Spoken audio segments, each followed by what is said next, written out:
بریم.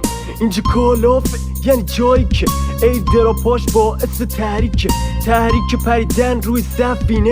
میفهمی که تو هم نوبی، خب همینه.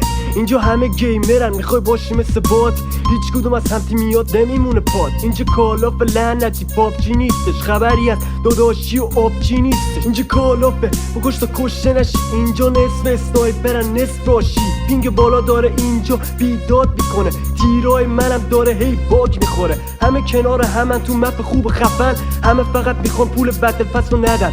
همه نوبیم خودت اون را نزن، اگه گیمری روی سفینه جا نزن.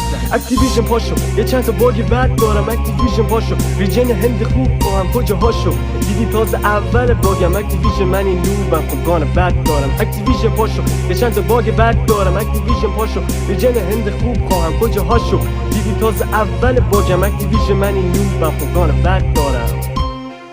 داش الان ما رو خراب کردی یا بقیه رو؟ فرقی نداره، تو باشی بقیه باشه او باشه، دختر پسر همه رو خراب بکنم اصلا. برادرها خواهرای گرامی، صاحب و حرفا یادان نره به پیج ما سر بزنید، زنگولمونم بزنید. دوبلاکوارد پروداکشن.